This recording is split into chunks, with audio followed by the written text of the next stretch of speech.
I originally heard this alarming story from Paul Joseph Watson, and I assumed that he was using hyperbole to exaggerate the case and make it sound a lot worse and a lot more of a threat to our freedoms than maybe the facts would otherwise ascertain. We've seen some jaw-dropping prison sentences being handed out in the UK in response to last week's riots, but this one really goes beyond the pale. So what I decided to do was do some digging of my own. Now, Mr. Watson explained that there was a 51-year-old man from Cumbria who had been arrested and sentenced a custodial sentence, so time in prison, for simply commenting on 3 separate Facebook posts. My first stop, when I wanted to get a bit more detail and maybe a bit more truth about this, was the Crown Prosecution Service website.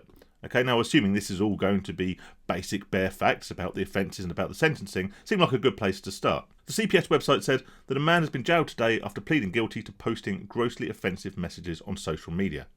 On or about the 31st of July 2024, Lee Dunn, 51, reposted 3 images with captions which were grossly offensive and risked worsening community tensions. During his police interview, Dunn admitted distributing the images and captions on social media.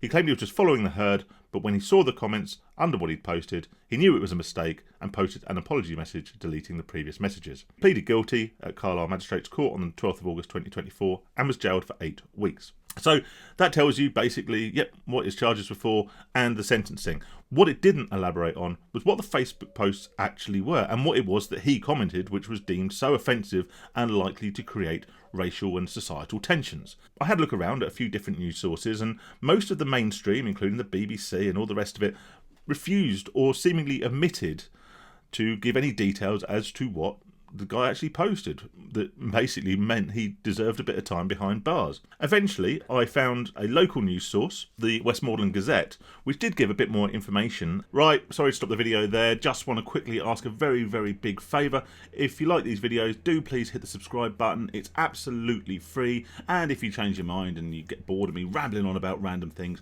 you can always unsubscribe at any time. Also, if you appreciate the videos, there will be a link in the description to buy me a beer. Yes, the URL says buy me a coffee, but we all know, don't we? Anyway, back to the video. Sellafield worker Lee Joseph Dunn appeared at Carlisle Magistrates Court on Monday.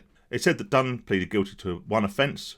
He admitted sending, by means of a public electronic communication network, a message that was grossly offensive or of an indecent, obscene or menacing character. So it does sound very serious. His crime occurred on July 30th and 31st and involved 3 shared Facebook posts. Prosecutor George Shelley said Dunn had posted 3 separate images. The first one showed a group of men, Asian in appearance, at Egremont Crab Fair 2025 with the caption, "Coming to a town near you." The second image also showed a group of men, Asian in appearance, leaving a boat onto Whitehaven Beach.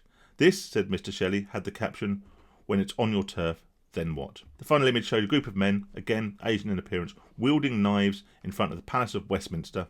There was also a crying white child in a Union flag t-shirt. This was also captioned, said Mr. Shelley, with the wording, "Coming to a town near you." Are these potentially offensive? Yes, they are potentially offensive. Will some people dislike the content of these posts? Yes. Are they politically hostile? Are they politically controversial? Maybe so. Do they incite hatred? Do they incite violence? And most critically, are they worthy of jail time? And it doesn't take much more than a modicum of common sense to say absolutely not. Mr. Dunn did not create these images. He simply captioned them, he simply commented on them and shared them. This is an allowable opinion, surely. We live in supposedly a country of free speech. However, this man has been tried, he's been sentenced, and he's going to spend 8 weeks behind bars, which was actually reduced from a more substantial sentence, by the way, because of the guilty plea, simply for sharing these Facebook posts. It's worth noting on the plea as well that given a good lawyer, and this is something that Paul Joseph Watson comments on, irregardless of the state of the judiciary system in this country, which is in a pretty terrible state and very much a 2-tier affair, as we have come to recognise, even with that considered, with a decent lawyer, there's a very, very good chance that Mr. Dunn would have got off with these charges. So it's rather confusing as to why he would have submitted a guilty plea. And the reasons for that I can leave to your own guesswork or to your own imagination. It is increasingly concerning that we can have someone who has simply shared, in one example, a picture of Asian men brandishing knives and weapons in London, and simply sharing that image is enough for a custodial sentence. However, We saw in Leeds, and we've seen in many other cities, groups of Asian, mainly Muslim men, carrying knives, carrying machetes, carrying bats and other weapons, in groups, marauding, looking for white people to attack in their own words, and these people aren't seeing the same custodial sentence as a man who simply shared an image of the same. The worrying thing is that if I were to share in this video those images that Mr. Dunn shared on his Facebook page and showed you the original images in their original context, does this mean that I could be liable to a similar sentence? Surely, if the law is to be consistent, which, let's face it, is what many people are asking for at the moment, to eliminate this sort of two-tier justice system, then I would be just as liable as Mr. Dunn. It feels in this instance like he is being used as an example. He is being propped up, and the widespread reporting of this story is, testament to this. The fact that he is being propped up as a scapegoat, as an example of the police powers and the judiciary powers over free speech.